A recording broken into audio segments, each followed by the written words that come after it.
My husband's family invited me to a family gathering, where they handed me a contract, claiming, "Sign this to transfer your savings to us." I laughed, until they locked the door behind me. But then I pulled out a document of my own, and suddenly, they all regretted what they'd just done. Let me backtrack a bit. I always knew my husband's family had some issues with money, but I never imagined they'd go this far.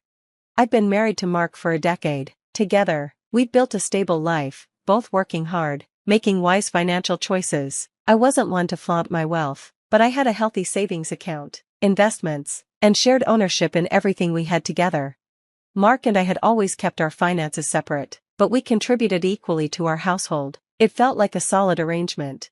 His family, on the other hand, was a disaster when it came to money. His parents, his older brother, his sister-in-law, and even his cousin, all of them had financial issues, credit cards maxed out, terrible investments, and personal loans they never repaid. Mark had assured me time and again that we would keep our finances away from theirs. I trusted him. Then came the meeting. Mark told me that his parents wanted to have a family meeting at their house. His dad supposedly had some important news and needed everyone present. I wasn't exactly thrilled about spending my Saturday with his family, but I agreed. I figured it would be the usual, some drama over money, a loan request, or complaints about their latest financial disaster. But I was wrong. When we arrived at his parents' house, something immediately felt off. The entire family was already there, seated in the living room as if waiting for something. Mark and I sat down, and his father, Richard, cleared his throat dramatically. "We've been discussing things," he started, scanning the room like he was about to make some big announcement, "and we've come up with a plan that will benefit everyone." I should have walked out right then. His mother, Carol, smiled at me like she was speaking to a child in need of persuasion. "We know you've been fortunate with your savings," she said. My stomach sank. I glanced at Mark, but he wouldn't meet my eyes. "We've drawn up a contract," his brother Dan declared, pulling a thick stack of papers from a folder, "to make things fair." Dan stood up, handing me the document as if it were a great honor. I skimmed through the pages, and my blood ran cold. They were asking me to transfer all my personal savings into a family account, which Richard would manage. Their reasoning? Since I'd managed to build up my savings, it was only right that I share it so everyone could benefit. I actually laughed. I thought it was some kind of joke. "You can't be serious," I said, shaking my head. "Oh, we are," Richard replied calmly. Dan folded his arms. "It's time for everyone to pitch in. You're part of this family, and families support each other." I glanced at Mark again, but he still wouldn't look at me. "That's ridiculous," I said, tossing the papers back on the table. "There's no way I'm signing this." That's when Richard sighed dramatically, almost as though he was disappointed in me. Then, with unsettling calm, he stood, walked to the front door, and locked it. Carol, still smiling, said, "We were hoping you'd just sign it, but if you need some time to think it over, that's fine." Dan grabbed the contract and placed it back in my lap. "Take another look, carefully." I scanned the room. The entire family was watching me, waiting. And then I realized, Mark wasn't shocked by this.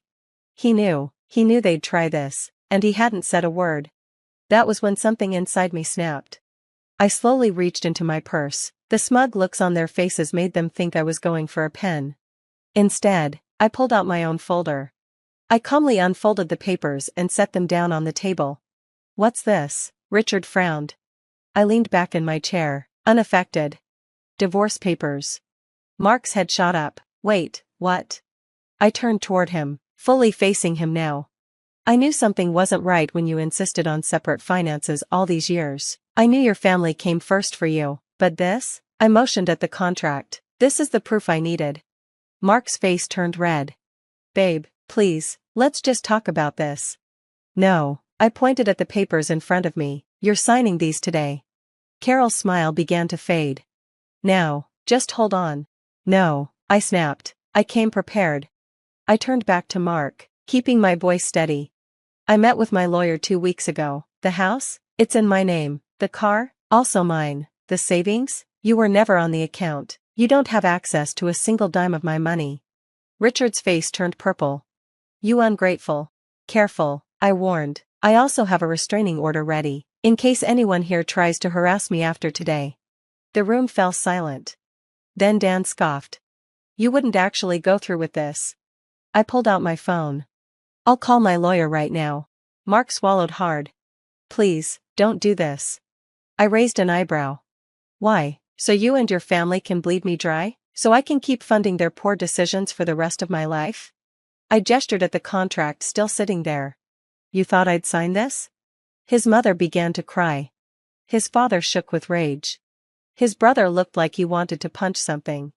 But I didn't care. I was done, and I wasn't leaving without a fight. The tension in the room was thick.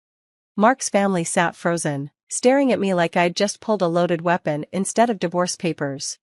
Mark finally broke the silence. Babe, let's talk in private. I scoffed. Oh, now you want privacy? You had no issue cornering me in front of everyone else. You thought locking me in here would intimidate me into submission? I shook my head. No, we're doing this right here, right now. Carol wiped at her fake tears. You don't understand, dear. This is what families do, we share. I laughed bitterly. Funny, because in 10 years, not once has anyone in this room shared anything with me, except their problems. Richard clenched his jaw, his fists white-knuckled against the chair's armrests. You're making a huge mistake. If you walk out of that door, you won't be welcome here again. I smirked. Oh no, how will I ever survive? Dan sneered. You think you're so clever, don't you? But Mark won't sign anything. He's not that stupid. I turned to Mark, who was still eyeing the divorce papers like they were poisonous. You're signing them, I told him, because if you don't, you'll regret it more than you can imagine. His eyes widened in shock. Are you threatening me? I leaned in slightly. No, Mark, I'm warning you. His hands started shaking. What Mark and his family didn't know, was that I had more than just divorce papers in that folder. I pulled out another set of documents and placed them on top of the divorce papers. What's this? Mark asked, his voice full of uncertainty. I smiled coldly. Oh, just evidence of your little side projects. His face drained of color. I turned to his family, speaking slowly. Would you all like to know how Mark has been siphoning money from your accounts over the years? Richard leaned forward, his eyes widening. What the hell are you talking about? I tapped the papers. Bank statements, transfers, fake investments. Mark has been skimming from all of you. Mark shot out of his seat. That's a lie. I crossed my arms. Is it? Because I have the proof, and if you want to challenge me, I'll be happy to take this to the authorities. Carol gasped, and Dan immediately grabbed the papers, scanning them with fury building in his eyes. No, no way, he wouldn't, but his gaze froze on a particular transaction. His fingers clenched the papers tightly. You liar. Mark stiffened instantly. Dan, listen, I can explain. But Dan was already up, fists clenched in anger. You took my money, my kids' money. You told me you were investing it for us. Hold on, Richard growled, snatching the papers from Dan's hands. His face darkened as he flicked through them. Is this why my loan got turned down? Because you drained the emergency fund? Carol burst into fresh tears. You told me you needed that money for our mortgage. Pandemonium broke out. Mark was scrambling to defend himself, but his family wasn't listening anymore. They were all shouting, accusations flying, rage boiling over. I stayed seated and watched it all unfold, because I already knew. I'd known for some time that Mark had been lying, not just to me, but to all of them. The suspicious money transfers, the stories that didn't add up, a little research, and I uncovered the truth. Mark had been stealing from his own family for years. And they hadn't known, until now. The yelling got louder, but I calmly stood and grabbed my purse. Mark turned to me, eyes pleading. You set me up. I tilted my head. Did I? Or did you do this to yourself? He lunged toward me, but before he could reach me, Dan shoved him back with enough force to send him stumbling. You're done, Dan snarled. We're taking you to the police. Mark looked around, frantic, realizing he was completely isolated. Mom. Dad, you can't do this to me. Carol, still crying, shook her head. You did this to yourself, Mark. I unlocked the door and stepped outside. Before I left, I looked back at him one last time. Oh, and Mark? He looked up, eyes wide with panic. I smiled. Consider this my contribution to the family. Then I walked out, leaving him to face the music. I walked away feeling lighter than I had in years, but I knew it wasn't over. Mark wouldn't give up without a fight. I headed straight to my lawyer's office to officially file for divorce. The quicker I cut ties with him, the better. As I parked, my phone buzzed with a barrage of messages from his family. Carol, we need to talk. Call me now. Dan, did you know about all of this? Richard, your lawyer? Seriously? You're making this worse. I ignored them. They weren't my problem anymore. But then an unknown number popped up. Unknown, you think you've won. I stared at the screen, my heart racing. I knew who it was. Mark. I didn't respond. Instead, I forwarded the message to my lawyer and walked into his office to finalize everything. For the next few weeks, Mark tried to act like everything was fine. He refused to move out of our house, even though it was in my name. He tried to drain our joint bank account, but I had already moved my share. Worst of all, he began spreading a lie that I was the villain, claiming I had set him up with fake documents to ruin his life. His family almost believed him, at least at first. But then the investigation began. Dan wasn't bluffing when he said they'd press charges. The police started digging into Mark's accounts, and things got much worse for him. It turned out Mark wasn't just stealing from his family, he had multiple secret accounts. He'd taken out loans in his parents' names without their knowledge. He'd used his brother's identity for a credit card scam, and the worst part? He had been embezzling from his father's business. Once all of that came to light, his family completely turned on him. Richard was the first to act. He filed a lawsuit against Mark, demanding he repay every cent he'd taken. Dan followed suit, slamming him with fraud charges for the fake investments. Carol, who had initially defended Mark, finally snapped when she found out he'd taken out a second mortgage on their house behind their backs. The legal storm hit him hard. And me? I stood by, watching. Mark's last-ditch effort. I thought Mark would finally realize the mess he was in. I thought he'd go away quietly. I was wrong.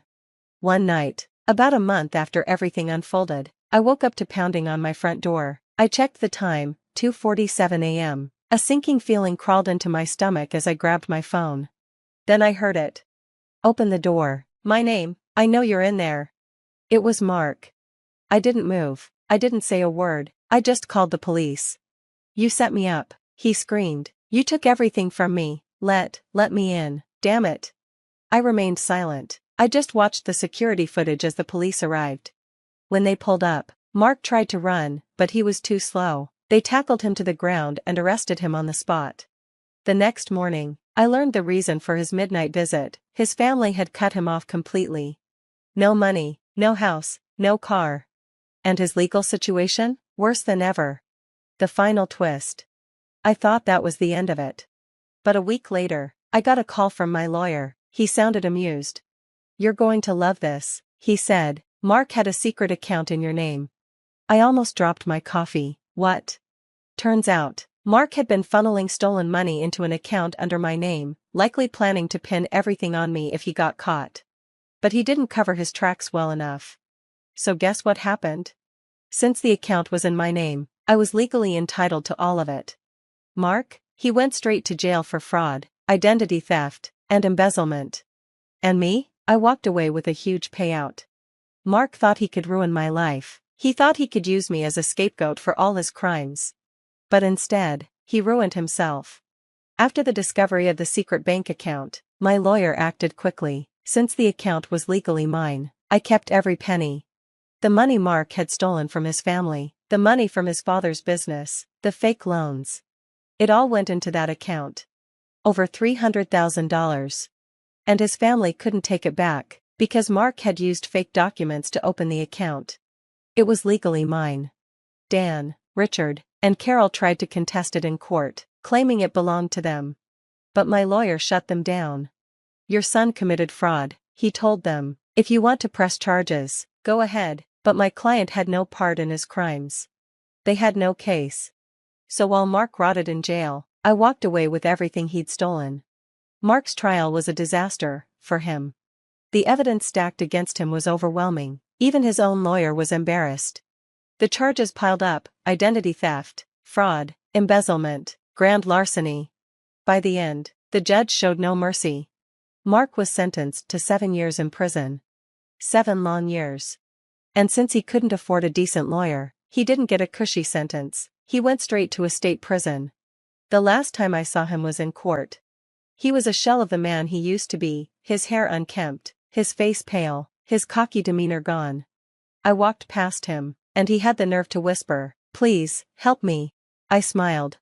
"You think I ruined your life?" I leaned in and whispered back, "You did this to yourself."